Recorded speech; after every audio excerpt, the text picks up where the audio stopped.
이것도 파는 차라서 이렇게 놔두신 건가요? 아, 그럼 이 차를 여기다 왜 두겠어요? 이거 다 파는 겁니다, 여러분들. 네. 새 걸로 부활하게 됩니다. 이게 새 거가 된다고요? 아, 그럼요. 현지에 가게 되면 네. 4천, 5천 뭐 그 정도 호가합니다. 남의 돈을 왜 안 줘? 차 사가지고 가서. 굉장히 이상한 친구예요. 아니. 사장님 바쁘시네요. 예, 안녕하세요. 저는 중고차 수출 박준규입니다. 귀한 시간 내주셔가지고 너무 감사드리고요. 오늘 이 중고차 수출이 주로 어떤 임무를 하고 있는지 네. 어떤 일을 거쳐서 이 네. 차량이 대회로 나가는지 제가 여러분들에게 낱낱이 보여드리도록 하겠습니다. 감사합니다. 첫 번째로 네. 그 매출이랑 수입 좀 먼저 알려주실 수 있나요? 그 굉장히 민감한 또 확 치고 들어오시네요. 제일 궁금해하는 부분이라. 그렇죠. 저도 네. 이제 지금 방금이 출근한 상태라 네. 이 머릿속이 백조화 됐는데 뭔가 시나리오 없이 이렇게 확 다가오니까 굉장히 네. 난감하네요. 일단 연 매출은 네. 20억 정도 됩니다. 오. 20억에서 한 20억 초반 정도. 순수입은 한 달에 한 2,500. 와. 네, 아니 거기다 이제 부대 비용 이것저것 빼면은 한 1,000만 원 중반대 정도 이제 제가 이제 가져간다고. 오. 아니 몰라. 이거 너무 적나라하게 얘기하는 거 아니야? 자, 일단 네. 차 좀 정리하고 네네. 얘기를 다시 나누도록 할게요. 알겠습니다. 예. 이 굉장히 나쁜 친구. 일로 와봐. 이 알리바바. 이 친구는 말이에요. 리비아 상인입니다. 오. 예전에 우리가 알리바바 뭐 아라비아 상인이듯이 이 굉장히 도적 같은 친구야. 돈을 안 줘요. 잘 차를 사가면 돈을 왜 돈을 안 줘? 남의 돈을 왜 안 줘? 차 사가지고 가서. 굉장히 이상한 친구예요. 아니. 자, 이 차량 같은 경우는 지금 어제 입고됐어요. 제가 어제 개인분한테 이 차량을 구입을 했고, 우리가 보통 마트나 가게에서는 이제 네. 공산품을 생산 후에 진열해가지고 판매를 해서 이제 수익을 얻지 않습니까? 네. 저희는 개인분들에게 이 차량을 사서 이 차량을 이런 친구한테 파는 거예요. 이 스타일 알리바바. 아니, 알리바바 하지 마. 이 알리바바가 뭐냐면 이 도둑놈이라 짓이에요. 내가 무슨 도둑이야. 네가 도둑이지.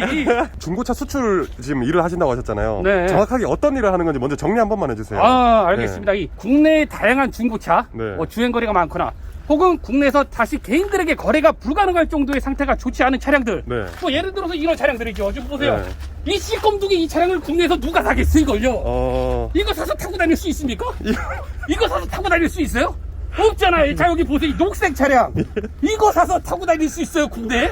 저희 중고차 수출업체에서는 네. 이런 국내에서 거래가 불가능한 차량을 네. 매집 후에 네. 제3세계, 몽골, 요르단, 이라크, 팔레스타인, 각각 등지, 가나, 네. 수단까지 다양한 나라로 수출을 보내는 그런 업무를 하고 있는 것이죠. 지금 삶은 만족하시나요? 아니에요. 더 성장해야 돼. 더 커져가지고 네. 이 중고차 수출 박준규가 네. 사람들에게 널리 알려져서 네. 국내의 다양한 중고차를 좀 저에게 파십사 해가지고 제가 오늘 이 채널에 네. 요청을 좀 드린 겁니다. 정말 먼 길을 하셨고요. 이 단지에는 굉장히 우리가 평소에 볼 수 없는 흔하지 않은 그런 차량들이 많이 분포해 있어요. 네. 그런 차량들을 한번 같이 둘러보면서 네. 또 이런저런 이야기 또 나누시자고요. 중고차 수출업이라는 것은 첫 번째 출근을 해서 전날에 입고됐던 차량들에 대한 어떤 동태를 살피는 거죠. 과연 이 물건이 돈이 될 것인가, 혹은 이걸 어디 위치에 배포해야지만 좀 더 바이어들이 네. 상품 가치를 느낄 것인가 어. 는 다 구라야.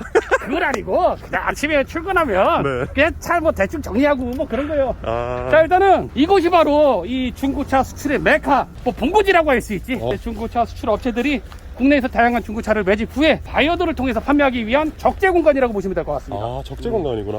그렇죠. 외국분들이 이게 와서 사가시는 거예요, 사장님한테? 그렇죠. 네, 저같이 이제 노련하고 네. 사짜 기질이 있는 저희 같은 베테랑들에게 그들은 당할 수밖에 없는 거죠. 이거는 개그적으로 표현한 거고. 네. 우리 다 장사치잖아요. 그렇죠. 그러니까 약간의 이윤을 남기는 네. 합법적인 사기꾼이기 때문에 네. 영업직은 어쩔 수 없어요. 사장님, 그럼 외국분들하고 거래를 하시는데 사장님은 외국어를 네. 좀 할 줄 아시는 건가요? 남들보다는 하지만 현지 사람들이 보기에는 네. 웃음밖에 안 나죠. 저 친구 저기 또 있네. 알리바바. 저분 왜 계속 보이시는 거죠? 저런 식으로 이제 돌아다니면서 네. 업체를 돌아다니면서 네. 자신이 원하는 차량들을 네. 저런 식으로 자신의 손에 담기 위해서 분주하고 열심히 두 발로 걸어 다니는 거예요. 계속 이제 어떤 차가 좋은 차인지 지금 찾아내는 거예요? 그렇죠. 이 차를 사서 내가 얼마가 남을 것인가 굉장히 머릿속으로 계속 계산을 하는 친구들이에요. 사장님은 그러면 주로 어느 나라에다가 수출을 많이 하시는 건가요? 저는 주로 중동 계열에 많이 하고. 이렇게 너무 들이대는 거 아니야, 카메라를? 부담스러워 죽겠네. 사장님, 근데 죄송한데 이 차는 네. 다 박살이 났는데 네. 이것도 파는 차라서 이렇게 놔두신 건가요? 그럼 이 차를 여기다 왜 두겠어요? 이거 다 파는 겁니다, 여러분들. 이걸 어떻게 팔죠? 큰일 날 얘기를 하고 있나? 이거 수리해서 팔면 되지, 이걸 어떻게 팔아요? 수리가 되나요, 이게? 그럼요. 여기 보시게 되면 네. 좀 없어요, 좀. 이 밑에 좀 공허함이 좀 있긴 하지만 이 차량이 아주 거친 손을 가진 장인을 만나게 되면 새 걸로 부활하게 됩니다. 이게 새 거가 된다고요? 그럼요. 보통 여기에 있는 저기 또 좋은 교보제가 있어요. 이런 차들을 우리가 쉽게 보지 못합니다, 길거리에서. 이런 차량들은 주로 이제 폐차장에서 많이 보죠. 예. 이게 굉장히 똘똘하게 생겼어요. 이 정도면. 거의 A급이에요, 이 정도면. 야, 이 친구 여기 살짝 손만 대면, 예. 장인이 손만 대면 바로 새거로 부활할 것 같은 그런 살아있는 안에 지금 제네시스래요. 안에 에어팩이 다 쳐져 있는데 에어팩 터진 에어팩은 다시 새 걸로 갖다 끼면 되는 거예요. 이 차가 원래 무슨 차죠? 이 차는 제네시스죠. 이 뭔지 몰라요, 이게? 맞다. 나는 전문가니까 아는 거고, 여러분들은 애송이니까 잘 모르는 거죠. 이건 제네시스예요, 여러분들. 네. 이 중고차 수출, 굉장히 매력적이에요. 여러분들이 도전한다면 굉장히 매력적인 일이라고 할 수 있겠어요. 근데 그 물건은 사장님 어떻게 해서 가져오시는 거예요? 이런 물건들은? 이런 물건들은 보통 이제 뭐 인터넷 뭐 사이트를 통해서 혹은 신차 영업사원분들. 왜냐면 신차 영업사원분들은 네. 신차를 팔고 고객의 중고차를 처리해줘야 되는 의무도 있어요. 그렇다 보니까 이제 귀찮은 분들은 네. 그런 영업사원을 통해서 판매를 하게 되는데 이제 네. 그런 영업사원분들이 저희에게 연락이 오죠. 혹은 중고차 딜러분들, 네. 개인분들에게 대차, 즉 기존의 헌차, 네. 중차를 매입하고 새 차를 중고차를 팔 때 그 네. 남아있는 중고차를 처리하기 위해서 역시 국내 딜러분들도 저희 같은 수출업자에게 연락을 주시곤 한답니다. 다른 나라에 팔면 얼마를 받는 건가요? 자, 방금 전에 봤던 이제 제네시스 같은 경우는 네. 이게 마음이야. 파는 사람 마음이야. 그냥 네. 뭐 비싸게 팔고 또 비싸게 당하면 네. 또 비싸게 모르겠다. 대략적으로 한 800에서 3만원 사이 정도 받지 않을까 싶습니다. 그럼 수리하는 비용도 들어갈 거 아니에요? 그렇죠. 이제 실질적으로 한국에서 총 수리하는 비용이 그 정도 들 것이고, 현지에 가게 되면 네. 4천, 5천, 뭐 그 정도 호가합니다. 왜냐면 어. 번호판도 달아야 되고, 네. 그쪽이 또 우리나라랑 자동차 법규가 네. 많이 틀려요. 그래가지고 그쪽 나라 가게 되면 네. 상당히 몇 천만 원의 고가의 아이템으로 파격. 그러면 저 차를 수리해서 파는 게 1,000만 원 정도 된다는 거네요? 그렇죠. 한국에서 일단 수리를 다 하고, 네.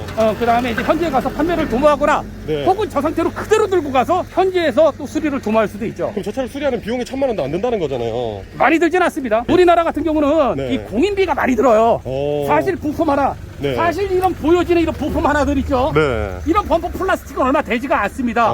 근데 우리가 공업사에서 확인해 보게 되면 이런 센서 탈거 비용, 네. 심지어 이런 구멍이 박혀있는 센서 탈거 비용, 네. 혹은 이런 것들 탈거하는 비용, 이런 네. 것까지 다 첨부가 되기 때문에 사실 범퍼 하나 갈면은 7, 80이 되는데 사실 범퍼의 플라스틱 하나는 네. 몇십 되지 않아요. 지금 그럼 어디 가시는 거예요? 지금은? 지금 아까 전에 말씀드린 그 새 차, 네. 새 차를 한번 보여드리기 위해 새 차. 네. 아까 다 이런 식으로. 박살난 차만 이제 파는 것처럼 아니, 보일 수 있으니까. 아니에요. 그런 오해를 제가 박살내기 위해서 지금 이 현장, 안녕하세요.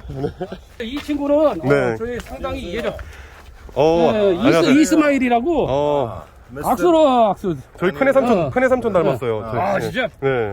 이 친구는 굉장히, 딸. 방금 욕하신 거 아니에요? 네. 미스터 박테리아. 미스터 박테리아. 안녕하세요, 네. Mr. Park, yeah, friend, long time friend. Before first time I see Mr. Park before 15 years. 알아들으셨어요? 사장님? 그럼 내가 이걸 알아듣지 못 알아듣겠지. 이걸 알아들어 여기서 이러라는 거지. 뭐라고 하신 거예요? 네. 15년 동안 네. 나랑 비즈니스 같이 한 굉장히 친구 같은 우정이 깊은 사이다. 뭐 그런 거를 표현한 거겠죠. 사장님 이 중고차 수출하신 지 15년 되신 거예요? 그렇죠. 한 14년 정도? 15년 정도. 이런 친구들이 물건을 사기 위해 중간 역할을 하는 뭐 중간책. 네. 뭐 그런 식으로 보시면 될 것 같습니다.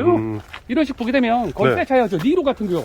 하이브리드 계열에서도 선풍적인 인기를 끌고 있는 이 기아 니로. 네. 이런 것들이 지금 요로단 쪽으로 굉장히 선풍적으로 많이 퍼져나가고 있습니다. 요르단. 이거 새 차잖아요, 거의. 아까 그렇네요. 전에 봤던 그런 차들과는 사뭇 틀리죠? 네. 지금 저기 보이는 저 산타페 DM 같은 경우도 네. 굉장히 시작급이고요. 그러니까 이 수출이라는 게 있잖아요. 네. 서로 장르가 좀 틀린 겁니다. 그럼 이런 새 차들은 이제 수리를 안 해서 팔아도 되니까 좀 더 많이 남길 수 있는 부분이네요. 굉장히 똘똘하네. 깜짝 놀랐어. 그걸 눈치챘어요, 그걸? 자, 이 보시면 예, 이건 뭐예요, 사장님? 이게 뭐긴 이 차죠. 이곳의 차량들의 특징은 네. 폐차장이랑 뭐 비슷해요. 폐차장처럼 뭐 외관이 썩어 있고 네. 심지어 뭐 다 파손되어 있긴 하지만 이 폐차장과 결이 틀린 건 이곳에서는 운행이 되어진다는 것입니다. 폐차장에 가게 되면 네. 그냥 다 이렇게 앞차기로 눌러가지고 네. 고철이 되는 차량들을 저희는 다시 새 생명을 부활시켜서 해외에 가서 운행이 되어지는 차량들이기 때문에 그 네. 결이 틀려요. 그러니까는 폐차장이랑 이 중고차 수출 업체랑은 약간 좀 결이 틀리다. 뭐 그렇게 볼 수가 있겠죠. 근데 사장님 저기 포크레인 있잖아요. 포크레인. 저 포크레인들은 뭔가요? 포크레인이 저 뭐겠어요? 저 포크레인 저 왜 갖다 놨겠어? 저 뭐 땅 파는데요, 여기? 아니 포크레인도 팔아요 그러면 이렇게? 그럼요. 포크레인은 이게 저 단가가 세요. 그래가지고 네, 저같이 네. 이 수출도 상층, 하층, 중축이 있는데 네네. 저 같은 경우는 약간 중하층. 그리고 어. 이런 중장비를 다루는 이런 업체들은 굉장히 상층이라고 볼 수가 있습니다. 이런 쇠부치를 팔기 때문에 네네. 굉장히 비싸요. 그리고 이런 중장비 같은 경우는 있잖아요. 네. 안 움직여도 그냥 수출 보내가지고 네. 막 수리해가지고 막 탑니다. 안 움직이는 걸 팔아도요. 아, 그럼요. 안 움직여도 일단 이 중장비 모양만 갖추고 있으면 사람들이 좋아한다니까, 그 나라에서는. 일단 포크레인 모양만 있으면 네. 이게 안 움직여도 네. 그냥 사요. 자기네들이 어떻게 수리해가지고 네. 기동을 시킨다고. 사장님, 그럼 근무는 몇 시까지 하시는 거예요, 여기서? 저 같은 경우는 보통 이제 9시에 출근해서 네. 4시 반. 그때 퇴근하시는 거예요? 아니, 퇴근은 하지 않고 네. 이제 다음을 위해서 이제 부가적인 여러 작업을 합니다. 뭐 저도 네. 이제 영상을 뭐 편집을 한다던가 혹은 거래처에 뭐 문자를 보낸다던가 뭐 그런 식으로. 쉬시는 날은요? 쉬는 날은 뭐 딱히 없어요. 쉬는 날은. 왜냐면 저희 항상 전화가 오면 네. 예, 또 물건을 사야 되고 네. 또 전화가 오면 가까운 이수 지역이면 차량을 보러 가야 되기 때문에 그래서 분주하게 움직이죠. 저 같은 경우는 이게 사업이라기보단 하나의 네. 자영업이기 때문에 네. 스스로 움직이지 않으면 결과를 창출할 수가 없어요. 이 일은. 이게 네. 혼자 돈을 좀 많이 벌려면 있잖아요. 네. 이쪽에서도 수출 모든 서류를 네. 저 혼자 직접 도모하고 있습니다. 일부러 인건비를 줄이려고. 그렇죠. 딴 사람 안 쓰고. 그럼요. 그래서 제가 이게 돈을 버는 거지. 안 그랬다 그러면 저 차 확실하게 팔 수 있는 차죠? 아이 봐봐 일로 와봐. 이게 사람이 20병이 있어. 이게 뭐라고 적혀 있어요? 아, 팔렸다. 솔드아웃. 그렇죠. 이 솔드아웃의 의미는 누군가 샀다는 거예요, 이 차를. 벌써. 그럼요. 판매된 겁니다. 우리 눈에는 혹은 일반 사람의 눈에는 고철, 고물로 보일 수 있지만 네. 그들에게는 굉장히 소중하고 귀한 돈의 가치가 있는 그런 물건이라고 보시고요. 하이, 안녕하세요. 그런 거구나. 그래요. 이 진짜 친구도 방금 좀 들어온 거 듣는 그렇죠. 거예요? 견인차이 딸려오기는 좀 번호판이 없죠. 이런 것들은 보통 이제 대부분 폐차장, 폐차장 번호판이 없잖아요. 네. 또 폐차장의 구조를 네. 제가 살짝 설명을 해드린다 그러면 네네. 이 폐차장에서도 네. 수출 나가는 차를 삽니다. 네. 개인들한테 폐차 금액에. 네. 그래가지고 이제 그 폐차장에서 네. 수출 금액으로 다시 저희들에게 파는 거죠. 그런 식으로 돌아가는 거구나. 그렇죠. 이 폐차장이 네. 돈을 굉장히 잘 벌어요. 여러분들 이거 폐차장 묻히면 안 돼요. 내 꿈이 뭐냐? 내 꿈이 폐차장이야. 나 폐차장 하고 싶어 죽겠어요. 자동차 포크레인 말고 또 자전거도 팔고 뭐 별거 다 파는 건가요? 자전거 있잖아요, 이게. 지금 이 신선한 물건이 왔어. 이게 화로로 따지면은 이제 네. 갓 이제 어부가 물고기를 잡아온 그런 느낌의 그 물도 있잖아요, 여기. 이게 뭐냐면 바이어가 이 차량을 지금 이 자전거를 사온 거예요. 사와가지고 몇만 원 주고 사와가지고 저런 컨테이너 있죠. 네. 저런 컨테이너에다 이제 싣는다고. 잠깐 보세요. 우리나라 물품이 대부분 우리 뉴스에 보게 되면 다 뭐 컨테이너에 막 적재고 그렇잖아요. 네. 수출 1위 국가 하면은 이렇게 컨테이너 사진 먼저 보여주고 네. 대위에 그런 것들이 바로 이런 현실이에요. 이게 컨테이너구나. 그럼요. 각종 물건들을 공산품을 네. 이런 식으로 차량 안에다 차곡차곡 싸가지고 네. 대배로 수출 보내게 되는 거예요. 지금 여기 있는 물건들 다 있죠. 네. 이런 물건들이 제3세계 혹은 다른 나라에서는 굉장히 귀한 공산품입니다. 저런 것들은 저런 식으로 차곡차곡 보세요 뭐. 이런 식으로 실는 거구나. 저런 식으로 이제 컨테이너 안에 적재해가지고 네. 이제 몽골 쪽이나 그쪽으로 나가서 이제 굉장히 비싼 값으로 하게 되는 것입니다. 자동차도 있긴 하지만 그의 여러 가지 다양한 공산품들도 또 취급하시는 분들이 있어요. 저런 식으로. 예전에는 블루오션이 확실히 맞았습니다. 중고차 수출 업체들이. 근데 네. 요즘에는 경쟁이 좀 세졌어요. 사실 진입 장벽도 좀 낮고 네. 그 다음에 이렇게 소자본을 이용해서 네. 또 자금을 회전할 수 있는 곳이기 때문에 능력만 된다면 그리 끊임없이 네. 자기 자신에게 어떤 에너지를 계속 강력히 부여할 수 있다면 이 일은 네. 제가 적극 추천드리겠습니다. 그럼 이 땅도 사장님이 임대하신 거예요? 그렇죠. 이런 거 다 이제 오픈해 드릴게요. 여기까지 왔으니까. 외통수야 더 이상 갈 데가 없어.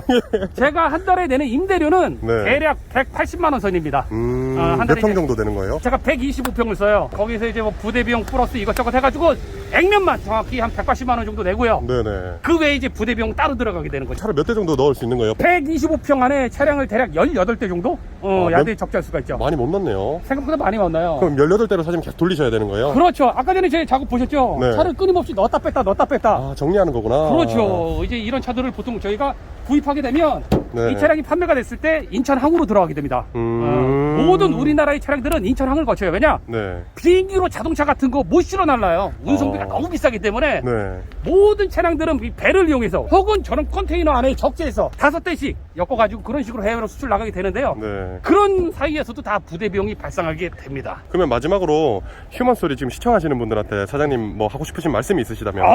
자, 제가 휴먼 네. 스토리 이 채널 오픈이 얼마 되지 않았는데 네. 구독자분들이 굉장히 많더라고요. 왜 그런 구독자들이 많이 있나 이렇게 봤더니 네. 촬영하신 분 에너지도 있고 거기 출연하신 분들이 네. 대부분 정상이 아니야.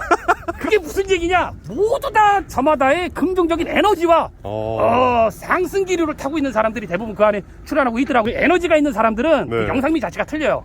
대부분 그런 사람들이 보면 뭐 몇십억 매출에다가 다 대보로 살고 있더라고요. 부러워요. 부럽습니다. 자, 이 휴먼 스토리 많이 시청해 주시고요. 네. 이 채널을 시청하는 모든 분들이 항상 긍정적으로 대박이 났으면 좋겠습니다. 그리고 마지막으로 한마디 제가 첨부를 하자면 이 대한민국의 썩은 중고차들 있잖아요. 네. 판매할 때 고민하지 마시고 이 중고차 수출 박준규에게 연락 주세요. 제 전화번호는 그냥 검색하면 다 인터넷에 오픈돼 있으니까 항상 주저하지 마시고 네. 저에게 여러분들의 차를 허락하시길 바라겠습니다. 자, 언제나 대한민국 최고의 채널이 되온 그날까지 휴먼 스토리 언제나 영원하여라. 자, 휴먼 스토리 파이팅. 감사합니다. 감사합니다.